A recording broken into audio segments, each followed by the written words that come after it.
한국을 상대로 감행한 미국 정부의 불법 감청 사태가 대내외적으로 큰 파장을 일으키고 있습니다. 특히 이 상황에서 크게 우려되는 것은 미국 CIA가 벌인 이번 불법 감청으로 인해 한국과 러시아의 관계가 최악의 상황으로 치닫게 됐다는 점입니다. 실제로 이번에 공개된 감청 내용에 따르면 한국 정부가 우크라이나에 대한 무기 지원을 노골적으로 요구한 미국 정부의 압박에 못 이겨 폴란드를 통해 탄약을 우회적으로 지원하는 방안을 논의했다는 사실이 만천하에 공개되면서 러시아 정부를 자극했기 때문입니다. 이는 러시아와의 우호 관계를 해치지 않기 위해 그동안 한국 정부가 전쟁 지역에 무기를 수출하지 않는다는 법률을 근거 삼아 우크라이나에 방산 무기를 수출하지 않겠다는 입장을 밝혀왔던 만큼 우크라이나에 포탄을 수출하기로 한 한국 정부의 실무론의 내용이 미국 정부의 도감청에 의해 유출되면서 한국과 러시아의 관계가 최악으로 치닫을 수 있다는 우려가 점점 커지고 있습니다. 때문에 워싱턴 포스트를 비롯한 주요 외신들은 우크라이나에 무기를 제공해야 한다는 서방 진영의 압박으로 인해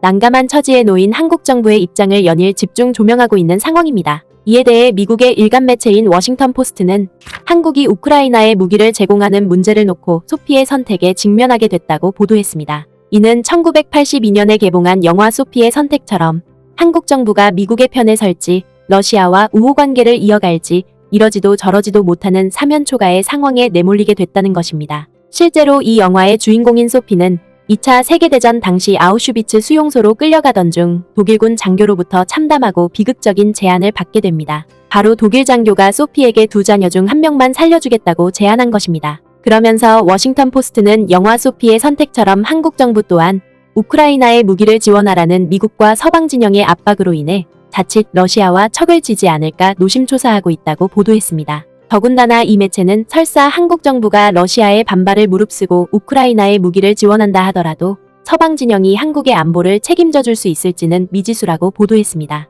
이는 러시아 정부가 우크라이나에 대한 무기 지원을 빌미삼아 한국을 상대로 경제 및 외교적 보복에 나설 경우 서방 진영이 한국을 적극적으로 돕고 나서야 하는데 지금까지 아무런 지원 방안을 마련하지 않았다는 것입니다. 특히 러시아 정부가 한 발 더 나아가서 북한의 핵개발과 미사일 프로그램 추진에 적극적인 도움을 주는 상황까지 발생한다면 한국 정부로서는 심각한 안보 위기에 직면할 수밖에 없는데 미국 정부와 서방 진영은 이러한 맥락을 무시한 채 한국 정부에게 무턱대고 우크라이나에 무기를 지원하라며 집요한 압박을 가하고 있다는 것입니다. 따라서 우리는 최근 벌어진 이 같은 상황에 대해 러시아 정부가 어떠한 반응을 보이는지 촉각을 곤두세울 수밖에 없습니다. 그런데 우리가 다소 안심할 수 있는 것은 러시아 정부가 미국 정부의 기밀문서 유출과 관련해 한국을 상대로 거센 반발을 쏟아내기보다 오히려 일본을 타격하려는 움직임을 보이면서 일본 사회가 크게 경악하고 있다는 점입니다. 이와 관련해 지난 4월 16일 러시아 매체인 네자비시마야 가제타는 러시아 정부가 사할린과 쿠릴열도 인근에서 벌어지고 있는 일본의 군사적 행동을 절대 좌시하지 않겠다는 입장을 밝혔다며 이를 상세하게 보도했습니다. 먼저 이 매체는 단도직입적으로 러시아에 대한 일본과 미국의 군사적 도발이 점차 도를 넘고 있다고 보도했습니다. 특히 이 매체는 미국 정부가 글로벌 썬더라는 핵준비 태세 훈련을 통해 핵탄두를 탑재할 수 있는 AGM-86B 순항미사일을 B-52 전략폭격기에 장착한 모습을 공개하는 것은 물론이고 심지어 지난 4월 5일에는 한반도 상공의 B-52 전략폭격기가 선회하는 모습을 보임으로써 러시아에 실질적인 핵 위협을 가했다고 보도했습니다. 심지어 이 매체는 같은 시기에 동해에서도 미국과 일본뿐만 아니라 한국까지 참여하는 3국 해상훈련이 실시됨에 따라 극동지역의 안보 불안이 더욱더 고조되는 상황이 전개됐다고 보도했습니다. 최근 미국 전투기와 해군의 훈련은 러시아가 지정학적 이익을 가지고 있는 러시아의 국경 근처 지역에서 점점 더 자주 눈에 띄고 있다. 뿐만 아니라 이 매체는 최근 들어 일본 정부가 러시아가 점유 중인 쿠릴열도를 되찾는다는 명분으로 군사력을 강화하면서 러시아를 자극하고 있다고 지적했습니다. 따라서 러시아 매체는 자국 정부가 극동지역에서 이뤄지는 일본과 미국의 무모한 군사도발에 맞서 전격적인 군사 대응에 나섰다고 보도했습니다. 이는 러시아 정부가 핵무기를 탑재할 수 있는 Tu-95 전략폭격기와 Tu-22 초음속 폭격기를 사할린과 쿠릴열도를 아우르는 극동지역에 배치해 항공감시를 강화하기로 했다는 것입니다. 이런 결론은 지난주 금요일 러시아 태평양 함대의 갑작스러운 군사점검으로 직접적인 침략 위협 시기에 전형적인 훈련 환경이 조성됐다는 발레리 게라시모프 러시아 참모총장의 말을 통해 간접적으로 확인된다. 동시에 세르게이 쇼이구 러시아 국방장관은 러시아 태평양 함대의 검증 활동을 통해 작전상 중요한 태평양 지역인 오호츠크의 남부 지역에 적군이 배치되는 것을 막고 남쿠릴열도와 사할린 섬에 상륙하는 것을 격퇴하기 위한 행동 방안을 강구할 필요가 있다고 밝혔다. 하지만 러시아 매체는 자국 정부가 현대 무장 투쟁 조건이라는 용어를 붙인 이러한 군사적 대응 방안에 있어서 가장 핵심이 되는 견제 대상은 한국이 아닌 일본이라고 보도했습니다. 바로 극동 지역에서 러시아를 상대로 직접적인 군사 위협을 가하고 있는 국가가 다름 아닌 일본이기 때문이라는 것입니다.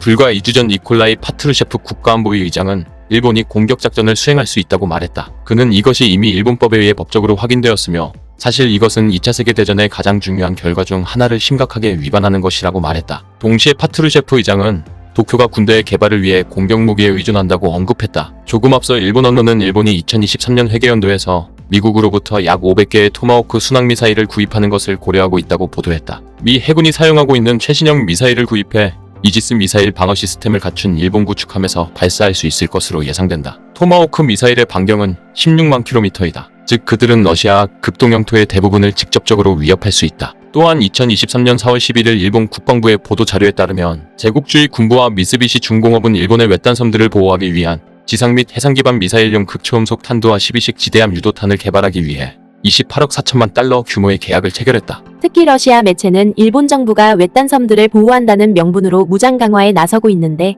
이는 사실상 러시아가 점유하고 있는 남쿠릴 열도를 염두하고 있기 때문이라고 보도했습니다. 뿐만 아니라 러시아 매체는 일본 정부가 여기서 멈추지 않고 2023년 군사비를 540억 달러로 편성했는데 이는 해가 갈수록 러시아의 방위비에 근접하고 있다고 지적했습니다. 따라서 러시아 정부가 일본의 재무장에 맞서 극동 지역의 국방력을 대폭 강화하고 나선 것은 어찌 보면 일면 타당할 수밖에 없다는 것입니다. 무엇보다 러시아 매체는 앞서 언급했던 것처럼 일본의 재무장과 더불어 극동 지역에서 미국과 일본의 군사활동이 극렬해지는 만큼 러시아 정부가 이를 방어하기 위해 함대와 전투기뿐만 아니라 우주군 배치까지 염두하고 있다고 보도했습니다. 그리고 이 매체는 만일의 사태를 대비해 러시아 정부가 쿠릴 열도와 사할린의 전략 폭격기와 초음속 폭격기를 배치하는 것뿐만 아니라 일본군의 도발을 선제적으로 타격하기 위해 사상 초유의 감시망까지 구축했다고 보도했습니다. 바로 러시아 국방부에 따르면 최근 극동 지역에 파견된 4대의 일류신 대잠 초계기가